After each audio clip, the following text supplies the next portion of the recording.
Assalamualaikum warahmatullahi wabarakatuh. Perkenalkan, saya Murwenda. Saya merupakan staf pengajar Departemen Ilmu Administrasi Fiskal, Fakultas Ilmu Administrasi Universitas Indonesia. Video ini saya buat dalam rangka sebagai prasyarat sertifikasi dosen Smart Cerdos 2022 terkait dengan video pengajaran PDD UKT PT.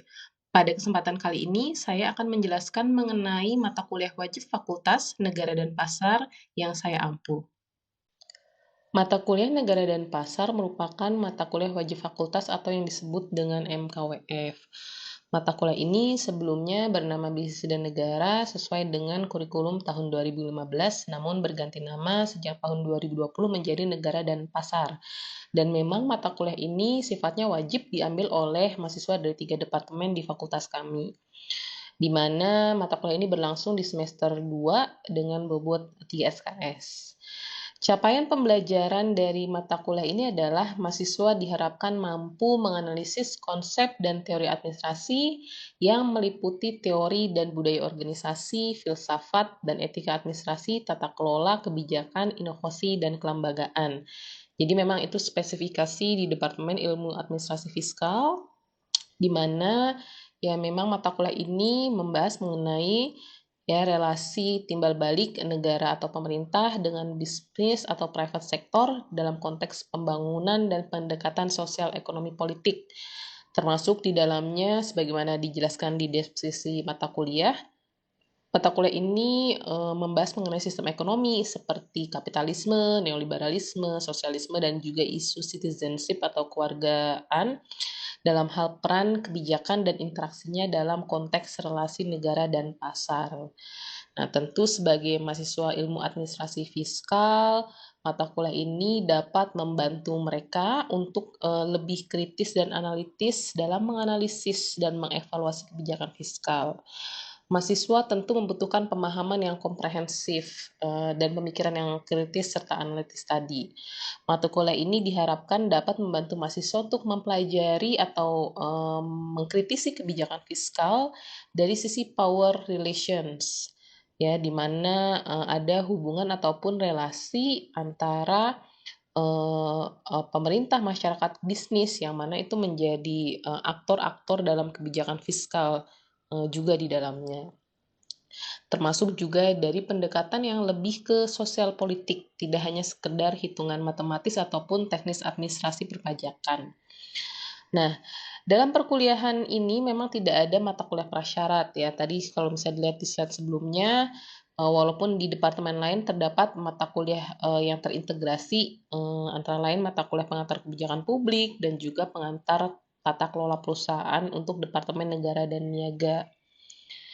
Di BRP ini juga dijelaskan, ya di sini tadi bisa dilihat ya CPMK dan CPL mata kuliah ini, termasuk di perkuliahan ini terdapat 8 pokok materi pembelajaran, yaitu peran dan fungsi negara dan pasar, jenis-jenis sistem ekonomi yang tadi saya sebutkan, peran dan fungsi negara dan pasar dari perspektif historical maupun struktur, juga dinamika hubungan keduanya, terus tadi aspek kewarganegaraan dan juga termasuk bisnis dan etika.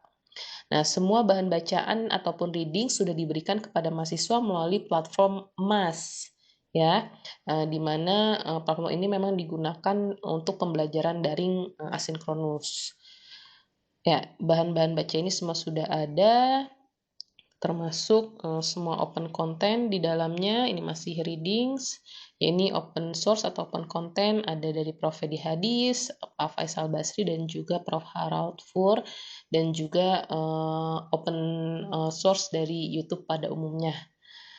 Ya, metode pembelajaran perkuliahan ini berlangsung asinkronus dan sinkronus melalui platform Zoom. Ya, asinkronus tadi melalui MAS, di mana memang penekanannya adalah pada diskusi kritis mengenai relasi timbal balik para aktor dalam bisnis dan negara atau negara dan pasar. Nah, di mana banyak tugas-tugas yang diberikan untuk memfasilitasi diskusi kritis tadi, Misalnya yaitu tugas presentasi, diskusi, dan tugas paper dengan fokus kepada metode cooperative learning ya. Nah, ini contohnya adalah tugas pembuatan reflective paper dan juga di sesi-sesi berikutnya ada tugas makalah dan juga diskusi. Nah, harapannya cooperative learning ini akan membantu mahasiswa, dalam hal proses pembelajaran itu lebih aktif dan dinamis, di mana metode sinkronus yang melalui Zoom itu, bisa membantu mahasiswa, eee eee, dalam hal sesi diskusi, presentasi makalah kelompok, yang disertai dengan adanya sesi diskusi khusus oleh kelompok penanggap.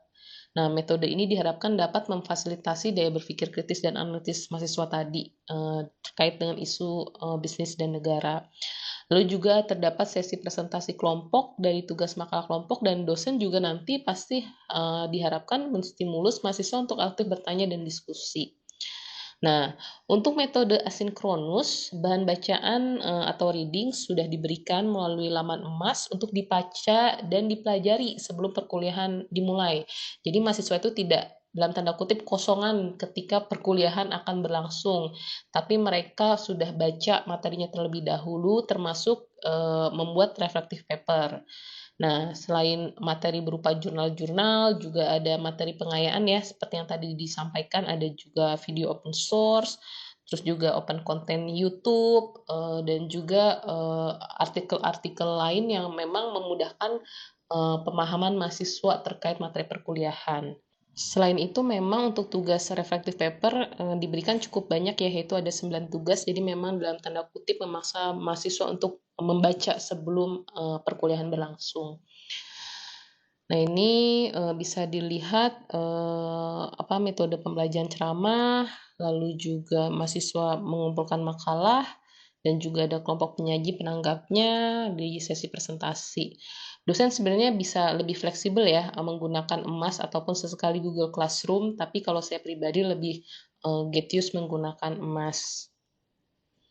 Ini bisa dilihat, ada penyaji, penanggap, dan juga arahan diskusi dari dosen. Nah, selanjutnya adalah terkait dengan evaluasi pembelajaran.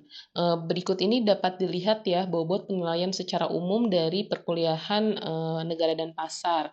Nah, mengingat metode pembelajarannya adalah cooperative learning, maka serangkaian tugas dan partisipasi menjadi komponen penilaian dengan total 40%. Nah, sisanya masing-masing 30% adalah UTS dan juga UAS.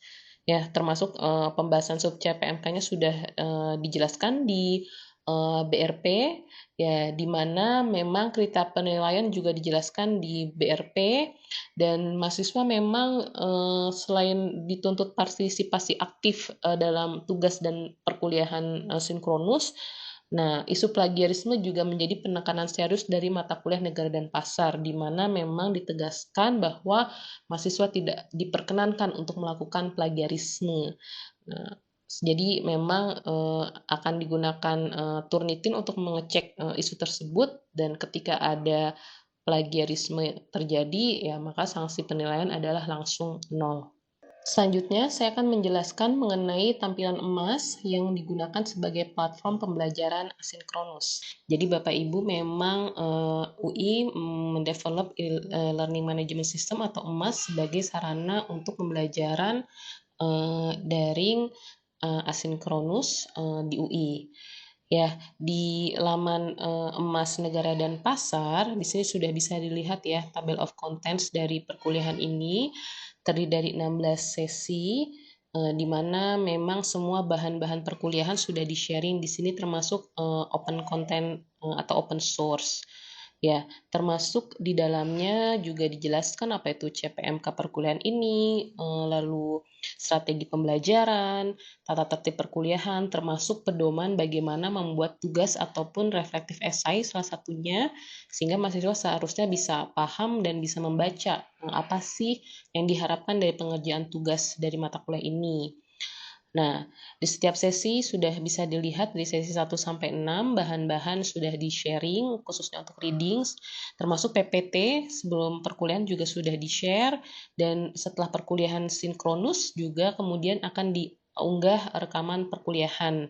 Ya, sehingga mahasiswa bisa melihat kembali video perkuliahan, menyimak kembali diskusi yang sudah berlangsung, dan bisa menjadi bahan pengayaan.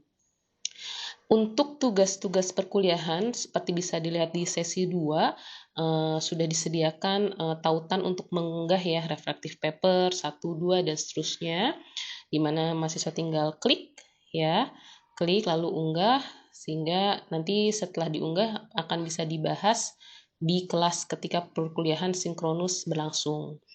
Nah, tidak hanya tugas reflective paper, tapi kemudian juga ada diskusi makalah ya. Ini PPT-nya bisa diupload di sini ya. Lalu juga makalahnya bisa diupload di sini juga, sehingga memang semua sudah disediakan lamannya di Mas. Ini untuk makalahnya. Sehingga ketika semua tugas sudah diupload di sini, mahasiswa yang bertugas menjadi penanggap pun bisa mengakses dan bisa membaca juga atau menyimak presentasi sebelum perkuliahan dimulai. Nah, kemudian termasuk di EMAS kita share juga open source ya, seperti contohnya di sesi 9, open source perkuliahan dari kuliah umum, salah satunya adalah dari Prof. Edi Hadis, di mana kalau kita klik akan bisa melihat tautannya.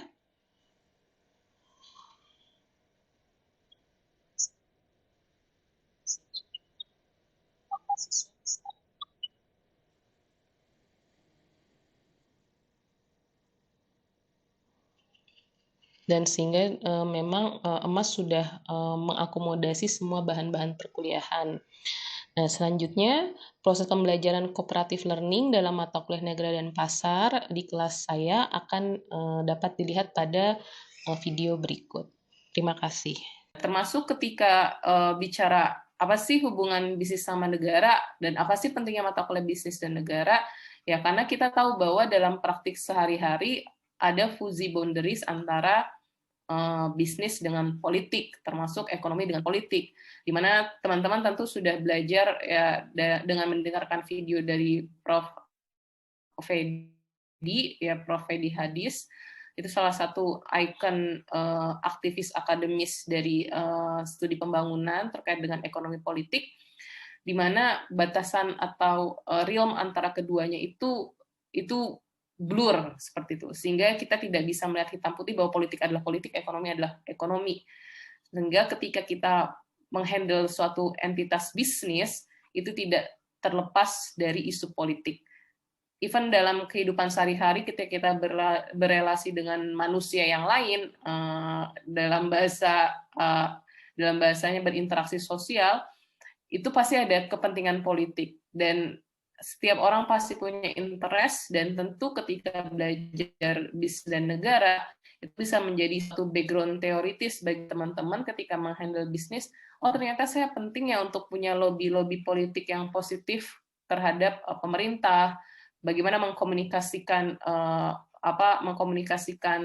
bahasa profit maximization dengan bahasa yang halus supaya tidak dipersulit oleh misalnya lembaga negara dan sebagainya. Nah, makanya dikatakan bahwa bisnis dan negara itu penting untuk teman-teman pelajari. Termasuk ada salah satu sesi di mata kuliah bisnis di sesi after UTS, di mana membahas market citizenship, dan itu adalah salah satu teori ataupun finding dalam isu studi pembangunan, bahwa sistem kapitalisme itu pun tidak hanya mempengaruhi sistem global makroekonomi, tapi juga sampai mikroekonomi dengan entitas terkecil yaitu individu. Bagaimana pasar itu bisa mempengaruhi pola konsumsi suatu masyarakat atau negara, tidak hanya bicara relasi bisnis dan negara secara ekonomi politik seperti itu. Di sesi hari ini kita akan membahas terkait relasi bisnis dan negara dalam konteks Indonesia. Tentu kalian sudah menonton ya video YouTube-nya Prof. Fedi Hadis. Itu suatu momen yang langka, beliau bisa hadir dan mengisi kuliah umum saat itu. di mana ya beliau bukan akademisi kaleng-kaleng, apalagi koleganya sejawatnya itu adalah Richard Robinson, di mana banyak orang itu mau dibimbing sama seorang Richard Robinson gitu kan. Dan materi yang dibahas menurut saya substantif tapi sederhana penyampaiannya, jadi seharusnya bisa sangat mudah dipahami. Dan itu menarik karena ya memang orang yang ahli atau pakar di bidangnya yang langsung menyampaikan bagaimana sih trajektori histori bisnis dan negara di Indonesia sampai pada akhirnya bentukannya seperti ini, seperti kondisi existing yang sekarang kita lalui bersama, termasuk dalam situasi pandemi COVID gitu ya. Nah, jadi di sini saya akan menjelaskan mengenai apa yang sudah disampaikan Prof. Fedi termasuk bagaimana gambaran di masa periode pemerintahan mulai di masa Soekarno demokrasi liberal sampai reformasi, warna apa sih sebenarnya menggambarkan trajektori relasi bisnis dan negara di masa-masa tersebut seperti itu. Nah, tentu yang menjadi awalan menarik dari sesi ini adalah bahwa politik ekonomi itu sesuatu yang tidak bisa dipisahkan. Dan satu pesan menarik dari Prof. Fedi adalah ketika kita ingin menganalisis relasi bisnis dan negara, itu jangan insuler, ya, pola pikirnya narrow, hanya fokus kepada konteks dalam negeri, tapi coba berpikir komparatif dan melihat struktur evolusi. Nah, termasuk melihat trajektori histori. Kadang orang-orang Indonesia itu berpikir bahwa apa sih belajar sejarah gitu kan, ya sejarah mah cuma gitu-gitu doang dan itu masa lalu, kita harus move on gitu ke masa depan. Nah, tapi justru para akademisi dan pemikir besar mereka sangat concern dengan sejarah karena mereka tahu bahwa dari situ mereka mengambil lesson learn atau hikmah dari apa yang terjadi di masa lalu untuk perbaikan di masa yang akan datang. Dan justru mereka yang paham esensi dari sejarah itu mereka yang dalam makna yang positif ya, itu bisa melihat kira-kira masa depan itu baiknya kebijakannya seperti apa supaya hal yang nah, jadi bukan sekedar move on, nggak move on, tapi coba diambil lesson learn-nya seperti itu.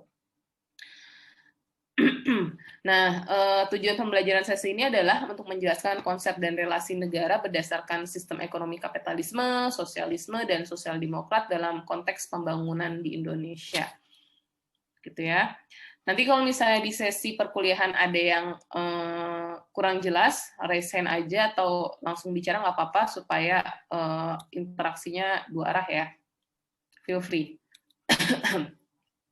Ya, di sesi ini kita akan bicara permasa pemerintahan mulai dari demokrasi liberal sampai reformasi. Urutan tahunnya juga sudah terlihat di slide, di mana banyak program pembangunan ekonomi yang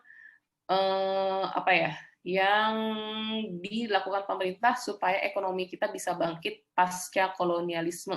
Ya karena kan Indonesia baru merdeka tahun 45, diakui 4 atau 5 tahun kemudian.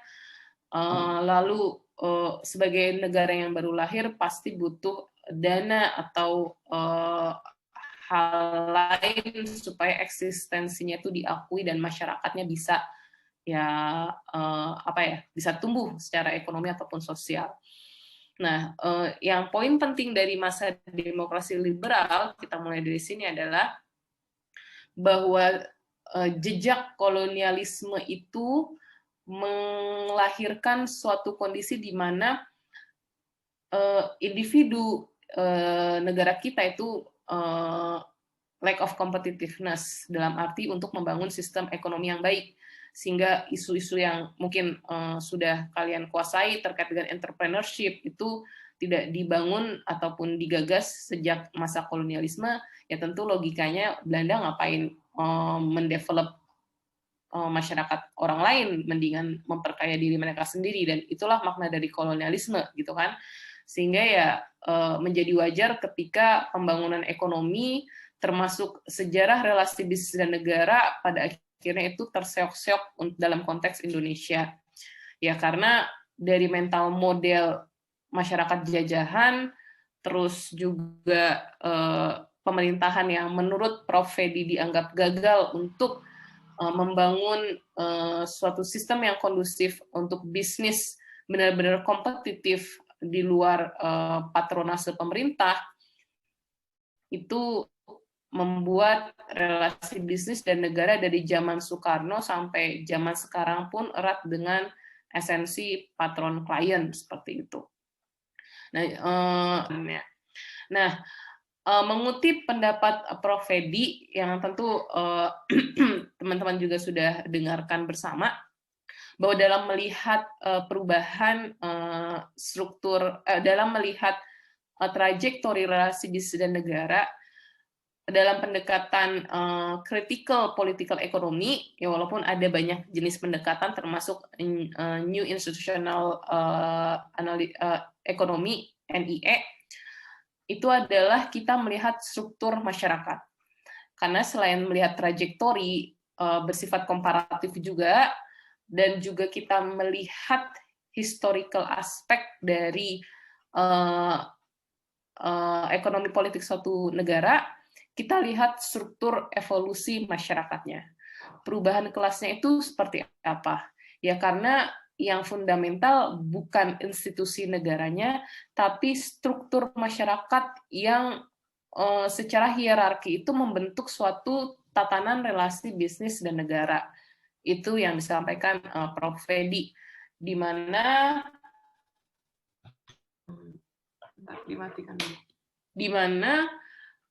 kita lihat nih di Indonesia struktur masyarakatnya gimana peralihannya dari masa zaman kolonialisme sampai sekarang seperti itu.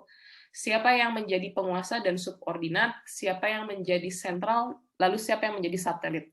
Tentu ketika kita bicara subordinat, dia akan bergantung pada sentralnya, di mana itu menyebabkan suatu dependensi, ketergantungan, dan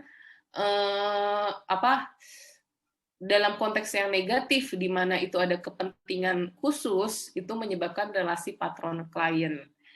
Ya, di mana biasanya yang berkuasa, dia punya kapital, punya modal, punya informasi lebih, bisa mempengaruhi kebijakan, sehingga yang kliennya itu akan mengikuti maunya patron itu seperti apa.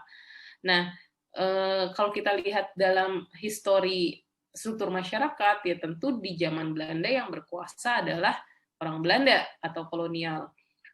Pengusaha saat itu ya kebanyakan orang Cina, etnis Tionghoa, di mana mereka punya kompetensi untuk ya berbisnis, dan itu tentu diakui sampai sekarang, terlepas dengan segala dinamika isu etnis Tionghoa ataupun Islam yang ada, tapi etnis Tionghoa itu punya kompetensi yang bagus dalam membangun usaha atau bisnis, ya karena etos kerja dan sebagainya. Saya ingat ada satu reflective paper yang menyampaikan pengalaman pribadinya terkait dengan bagaimana dia tumbuh besar awalnya di lingkungan sekolah etnis Tionghoa, lalu tiba-tiba dia tumbuh besar berpindah ke lingkungan pribumi, dalam konteks ya kebanyakan orang-orang Indonesia kebanyakan. Nah, isu kompetitif, terus juga karakter etnis yang berbeda, tentu menjadi dasar atau modal value yang pada akhirnya membentuk etnis tersebut, dalam arti ini etnis Tionghoa, ketika dia berinteraksi dengan patron atau di luar patron. Baik, selamat pagi teman-teman, Mbak Wenda dan kelompok kontra. Hari ini kami dari kelompok pro, saya mewakili kelompok pro, ada Kezia mewakili kelompok 2, dan Rangga mewakili kelompok 1. Nah, pada hari ini kami akan mulai tentang argumentasi pro kebijakan pemerintah. Nah, untuk itu mungkin Rangga bisa mulai dulu untuk menjelaskan argumen kelompok 1. Saya dari kelompok 1 akan menyampaikan argumen kelompok-kelompok kami bahwa kenapa sih pemerintah tuh harus membuat BPPN untuk menyehatkan bank-bank yang pada saat itu tidak sehat.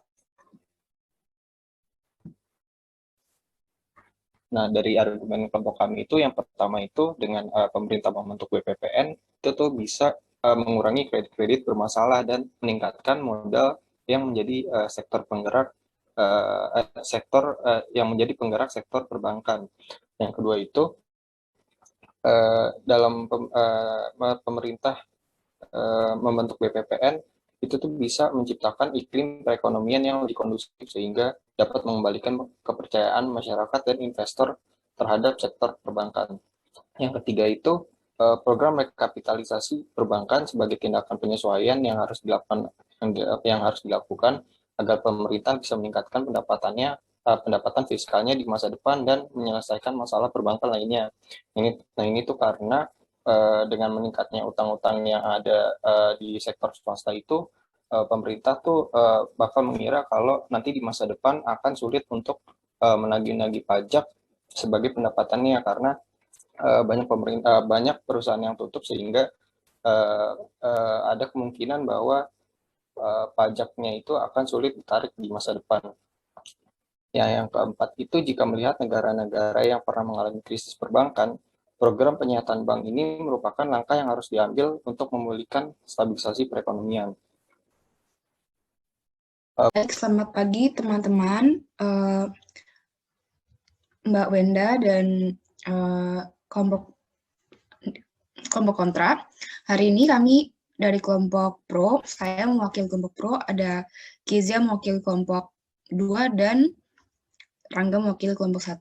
Nah, pada hari ini kami akan mulai tentang argumentasi pro kebijakan pemerintah. Nah, untuk itu mungkin Rangga bisa mulai dulu untuk menjelaskan argumen kelompok 1. Saya dari kelompok 1 akan menyampaikan argumen kelompok-kelompok kami bahwa kenapa sih pemerintah tuh harus membuat BPPN untuk menyehatkan bank-bank yang pada saat itu tidak sehat. Nah, dari argumen kelompok kami itu yang pertama itu dengan pemerintah membentuk BPPN itu tuh bisa mengurangi kredit-kredit bermasalah dan meningkatkan modal yang menjadi sektor penggerak yang menjadi penggerak sektor perbankan. Yang kedua itu rebuttal dari yang kontra. Saya mau ngasih rebuttal untuk kelompok 1 yang studi kasusnya yang tadi industri perbankan. Ini langsung aja Mbak, bagaimana Mbak? Langsung, kan saya intervention. Oh, oke. Okay. Yeah. Jadi pengen mempertanyakan aja, tadi kan poinnya disebutkan bahwa peran pemerintah itu yang tadi yang bikin BPPN itu dapat memberikan iklim kondusif gitu ya bagi industri perbankan kala itu.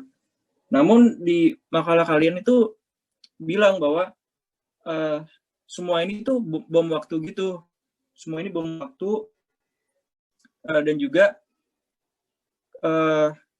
kalau misalnya kita lihat faktanya gitu kan, itu banyak banget kebobrokan yang terjadi di BPPN gitu kan. Nah, jadi saya ingin mempertanyakan apakah peran pemerintah atau intervensi pemerintah melalui BPPN ini dapat menjadi solusi jangka panjang gitu. Bagi kalian, menurut kalian gimana tuh?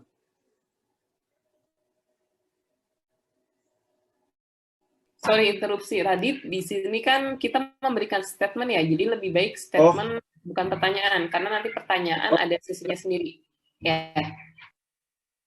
Jadi kelompok kontra tidak setuju dengan pendapat kalian yang menyatakan bahwa terciptanya iklim perekonomian yang lebih kondusif karena kenyataannya, faktanya terlalu banyak kebobrokan yang terjadi di BPPN, seperti contohnya adalah